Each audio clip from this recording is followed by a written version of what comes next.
Today, I have the pleasure of bringing on my buddy Luke from Luke's Points and Miles to talk about a massive points redemption he'll be making next summer. This trip is going to require way more points than I've ever personally used for a booking, so I figured why not bring on the expert himself and get his first-person perspective, where he'll break down the redemption itself, explain how he plans to earn enough points to make the redemption happen, and answer the question of whether or not this type of redemption is something that you and I could do. With all that being said, Luke, welcome back to the channel. Well, what's up, Spencer? It's been a little while since we spoke, but I'm glad to be here and ready to have some fun today. Yeah, absolutely. Absolutely. I know this redemption is a pretty crazy one. I know I mentioned in the intro as well, but I just don't imagine myself making this exact kind of redemption for quite some time. And I think not that many people in the audience as well have made as big of a redemption as this. So I guess the best place to start would just be having you explain the rough outline of what you're trying to do when you're trying to do it, so we can start from there. Yeah, so technically the redemption is this. I want to get my entire not entire, but my wife's extended family all together, because there are a lot of young adults involved here. Like her adult children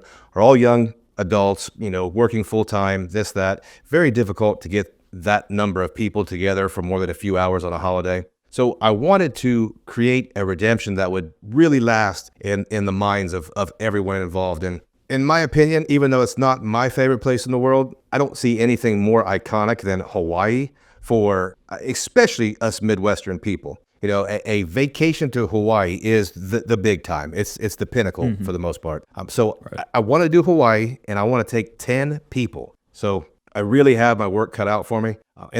It's going to be very difficult for someone like me to afford something like that. But the power of points and miles makes it possible. I don't know how possible, but it's obvious it's going to be very difficult. But it definitely makes it something that I'm interested in achieving. And this is a year and a half from now. So I do have plenty of time to put these things together. Right. Yeah. Yeah. I don't know if I mentioned it yet or either of us did, but this is a trip you said you're planning on booking in the summer of 2026. So we're looking at basically exactly a year and a half out. That gives you time to plan for this stuff. One thing I wanted to say, though, about this redemption in general is that one of the big things I've found from your channel is that it seems like you always have an overarching why behind everything you do. And specific to the travel side of the credit card game, which obviously I consider myself a part of, even though I'm probably more on that domestic economy kind of travel side rather than the bigger trips. But I also resonate with the fact that surrounding everything here, what I'm trying to do is just make memories with my loved ones that I might not have been able to otherwise because we have credit card points to use.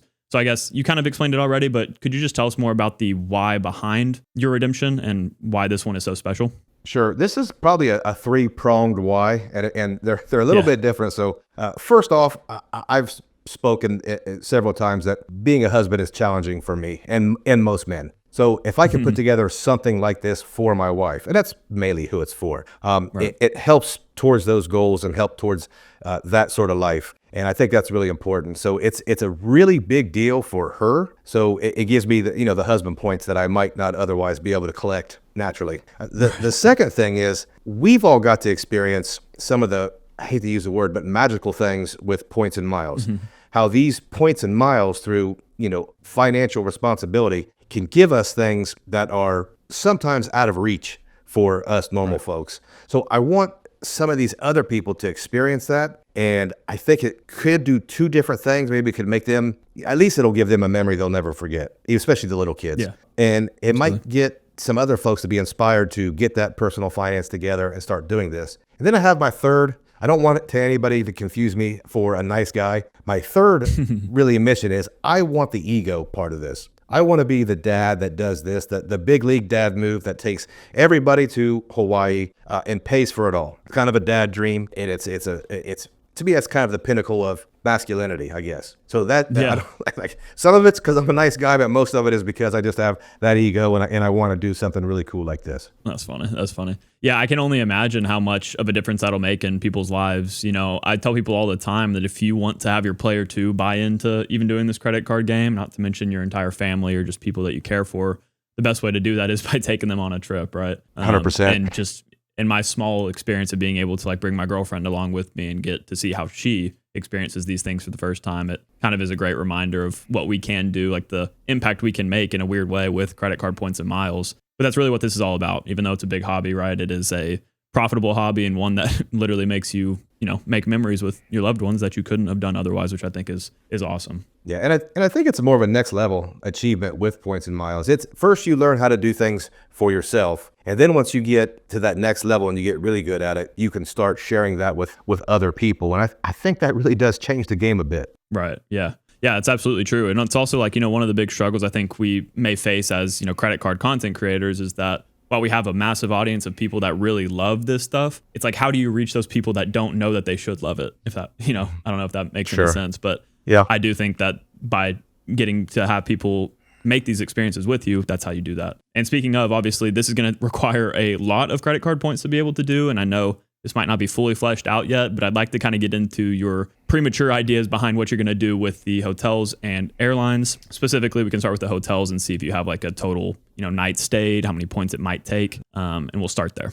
The hotel for me, I think, is going to have to be Hilton because there are, depending on which island in Hawaii we stay on, there are a couple, I say affordable options, and those kind of are layered as well. There's affordable options right on the beach, which is preferred for us. But if things don't work out quite as well as I want them to, there are also some options that are across the street from the beach that are a little more affordable. So Hilton has a lot of options, and I personally have a lot of ways to earn Hilton Honors points.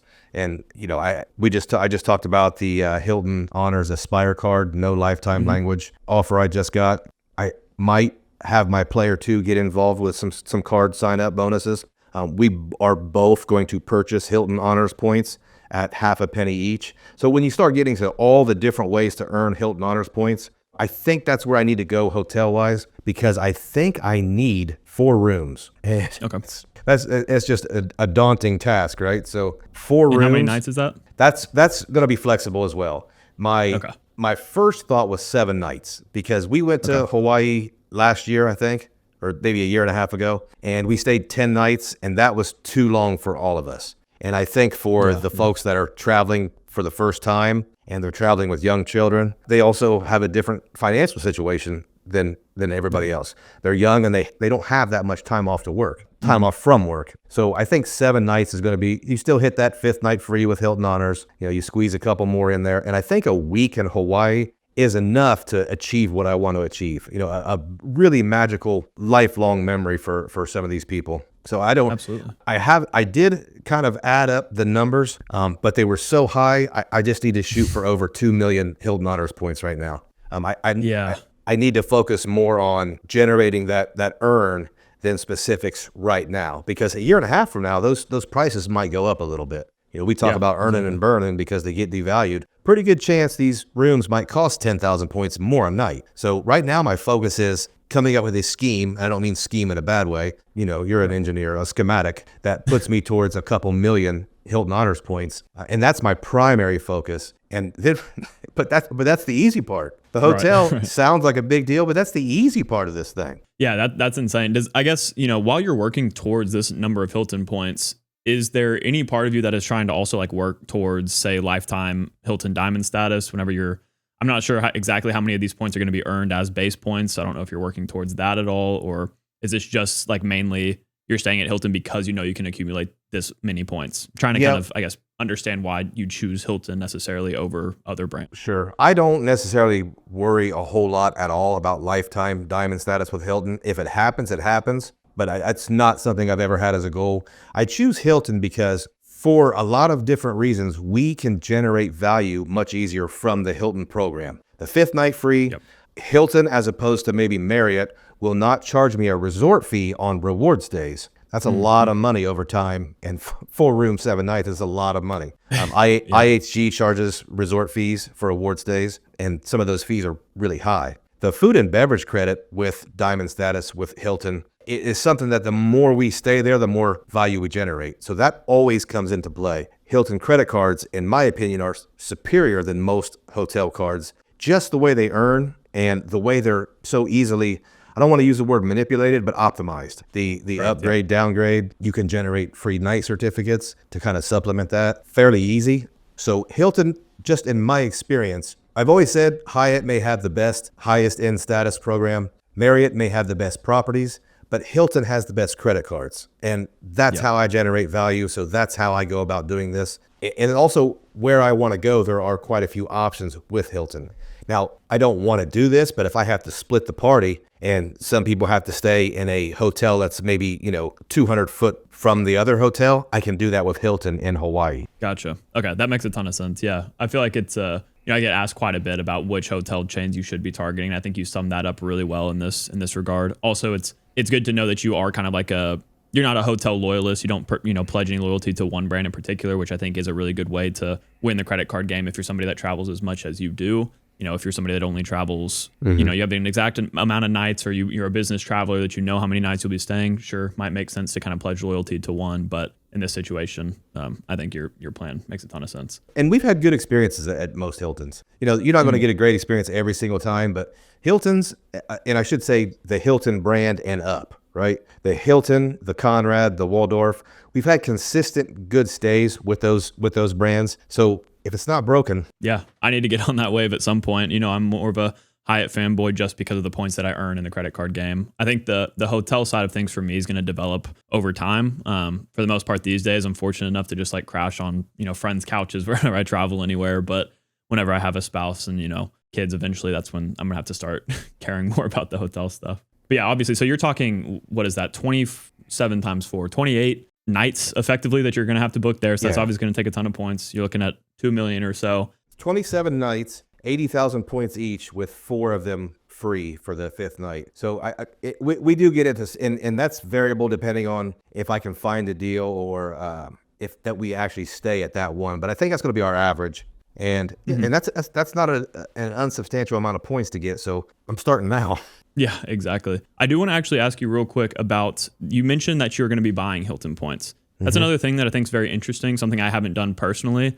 But what's been your experience so far with buying, hotel points or maybe even airline miles, and how often do you do that? I would say I do it quite a bit, actually. I do earn, we both have YouTube channels. We both have a few different ways to earn points and miles. But at the same time, I don't like to transfer bank points to hotels. I know it works with Hyatt, and it always will work with Hyatt, but I don't like to do it. I like to earn them in a different way, whether that's credit cards or I earn the maximum amount by purchasing them. IHG has a couple sales a year where you can buy their IHG points for half a penny each.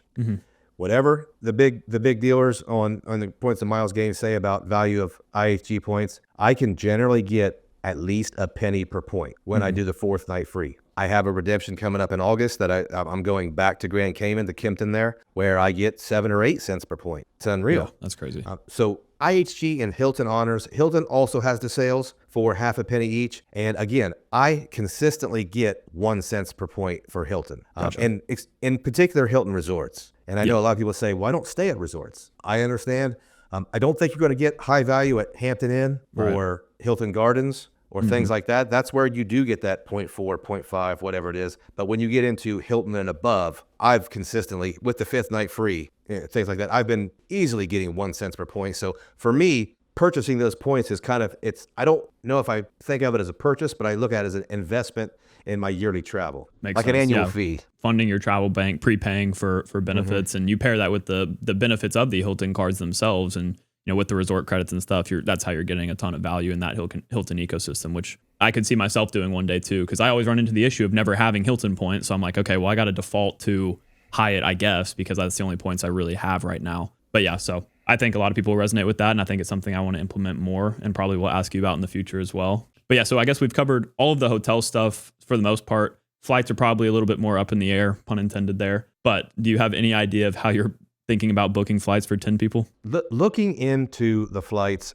I have to be open to several different options. And I don't just mean different airlines, but this is the overall wish list. 8 economy tickets round trip to Hawaii. 2 business class tickets round trip to Hawaii, because mom and dad don't sit in the back. The kids, they're young, they're strong, they can do it, no problem. Now, here's the issue. Am I going to find 10 award seats on one flight? Not likely. No. So I think just kind of looking at my options at first, not only do I have to book these flights as one ways, because I may do American this way and United back or whatever, but I may have to split the crew up into two different flights, just because I don't know if I'll be able to earn enough American Airlines miles. And when I say American Airlines, just an example, I think the best deal I saw kind of tentatively might have been Alaska miles, Columbus to Seattle to Honolulu. And that makes a lot of sense, but I'm not going to find 10 award seats on that Alaska flight. So it's going to be very difficult, but I think it's going to be very doable. We've got enough experience on one side that they can kind of navigate the non-traveling people. And of course, it's going to be really tough, but I'm not going to hold myself to any particular airline or route or really flight. So if we have to split it up into 4, 6 and 4 or something like that, we're going to do it that way.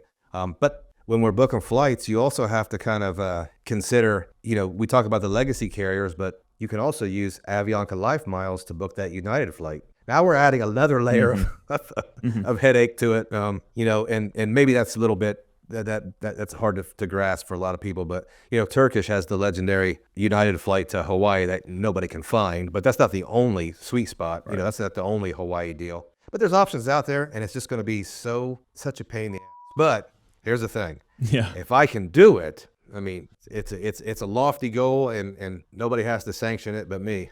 I get this. I'm the head of the house, so I don't have to go to anybody with it. So I think if I can do it, and I know I can, it's going to be pretty legendary. The other challenge is I can't even look at these flights for another 9 months. Yeah. So right now, in most cases, I guess that wouldn't matter, but this time for this many people, that becomes a bigger issue for sure. The other step I'm looking at is I need a lot of points or miles, right? So what is my vehicle to earn the most? How I spend and how I do my business, I can earn the most American Express MR points. So now I have to kind of let's move off that to see what partners I can use for that. That makes it, a little bit, I can see the end of the tunnel a little bit easier for that. But I'm also probably going to have to use every tool I have in the toolbox. I'm probably going to have to use the Chase Sapphire Reserve to get 1.5x for some of these economy flights. I'm probably going to have to use, if the benefit is still there, the Amex Business Platinum 1.54x in their portal. So I'm probably going to have to use every tool in the toolbox, and I'm probably going to need some, some Motrin, some migraine medicine or something like that, because it's going to be a huge pain. Exactly. Yeah. So also on that front, how do you expect to earn that many points? On the redemption side, it sounds like you're going to have to use all of your tools in the tool chest, but what about on the actual earning side? What are your plans there? The earning side is I can natural organic spend. I can earn the most with American Express. My player 2 does have the Chase trifecta, and in the last couple of years, her real estate career has taken off, and so has her spending. So she is kind of accumulating her own set of points on her own set of cards, it kind of in the background. So normally she's able to generate more Chase points than I am.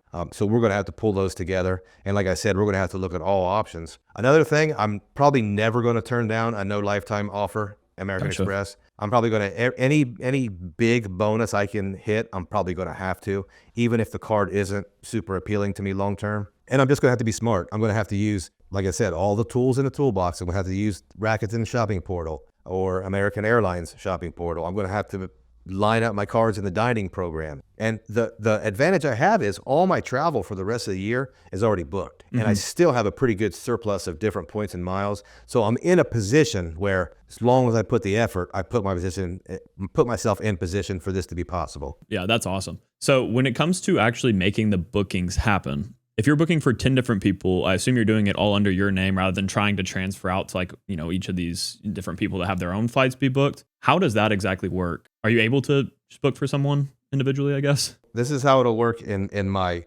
sense. I will make everyone sign up for several different airline accounts and then send me a screenshot of their airline number, their loyalty number. And it's going to take a lot of, like I said, I'm probably going to get some headaches. It's going to take a lot of time and research, but if I even have to split them up in 3 different flights, I'm okay with that. Gotcha. There may be the 2 younger stepchildren on an American Airlines flight to Honolulu, where the older stepchild and her boyfriend and her 3 children might be on a different flight. And it's just, I know not everyone wants that, but it's just life, man. Like we're talking about going to Hawaii. So let's not major in the minors here. Yeah, absolutely. And even my son will probably go with someone else because he'll be sitting back in economy. I'm not gonna foot the bill for a third business class seat when he would probably much rather sit with his brother anyway. Exactly. Yeah. So once I have all their loyalty numbers, and the hard part now, here's the thing: if you think booking flights is hard, try to get the loyalty numbers out of all 8 of those people. God. Yeah, so, hard enough to get it from one person. 100%. So I'll book them all under my name. Okay. And I'll add their loyalty numbers. So all their apps will have their itineraries on there. And I'll probably have to do it with Delta, American, and United. And I'm probably going to have to pull out, this sounds crazy, but we're probably going to have to look at Southwest also. They fly to Hawaii now. I don't complain about that at all. I love my Southwest cards. And probably Alaska. There'll probably be 5 or 6 different airlines that I really have to look at. And now we'll get into some real difficult stuff. One technique I've thought about doing is just booking flights to the positioning airport. So just booking everyone to San Francisco, just booking everyone to Seattle, and then kind of reassessing from there. And if I do that, it's even more work. Yeah. Doubling the work, but maybe saving points or maybe making it easier in the long run, but it is going to. That might be something I just have to do to get everyone in Honolulu at the same time. Yeah. Yeah. It's a great point too. That does, bring up the one big question that I wanted to kind of round all of this off with. And that is that, do you believe that it's possible for basically anybody to do this exact same thing? Or do you feel like you kind of have to be a more, points and miles expert, as I would consider you, whether you consider yourself that or not? Is this something that's achievable by the common person that wants to do it for their family? I think there's levels of difficulty, but I absolutely think that there are simple ways to do this for a normal person. Now, whether that normal person can generate enough points for 10 people, that's different. But in your videos, you really do break it down to the bare bones. Chase Sapphire Portal, 1.5 cents for the redemptions. And so you can save time on the research for booking and invest that time into your earnings. You're going to earn a ton of UR points. You might not get the highest value for those UR points. You're trading the headache and research for the optimization of earning those. Yeah. And I think when you break it down to that technique, pretty simple. If I need 5 people to go to Boston, Massachusetts, it's going to cost between this and this. Let's start earning. And I also think what a lot of people might really downplay is, especially in the Chase ecosystem or the American Express ecosystem, is you don't have to be a salesman or an influencer or a YouTube person to get a couple referrals. Your Chase Sapphire Preferred or your Chase Sapphire Reserve, if you do this sort of thing, people are going to ask you, hey man, how you doing this? And don't feel bad about getting a referral. I know there's some kind of stigma with some people on YouTube that you're only in it for referrals. And if you have a referral, you can't be honest. That's not true. If you have a referral, it's not wrong to get compensated for talking to someone about how to use that credit card. Exactly. Yeah. And then it just furthers your ability to teach them how to do different things in the future as well. Like it's a nice cycle for it. But yeah, that's a great point. I do think that the way that you break things down is very systematic. Like you have one goal that you're fighting towards right here. That might be, figuring out exactly how many points you need. Then once you complete that task, you move to the next one of saying, okay, if I need that many points, what cards do I need to get? Let me build a roadmap. And then you actually start implementing that roadmap. I think that's a great way to look at it. This is something that I would love to do one day, but I'm glad that you get to be the person trying it out for the first time on YouTube that I've seen. Be careful what you wish for, because we're just talking about the actual redemption. We haven't gotten to Hawaii yet. Gosh, yeah. It's not a big enough island to get away from everyone. Exactly. Well, I'm really excited to see your channel kind of hopefully document this process. Obviously, it's probably going to change 10 times before you land on a final booking, and that's a year and a half down the road. But I know I'll be sticking along and hopefully get to see like a big redemption recap video at some point as well. But yeah, overall, I really appreciate you joining us today. And definitely everybody, if you haven't checked out Luke's channel or the video that prompted me bringing him on the channel for this one, which I'll leave a link to in the top right or whatever, go do that. And yeah, Luke, thank you for joining us today. No problem. Anytime, man.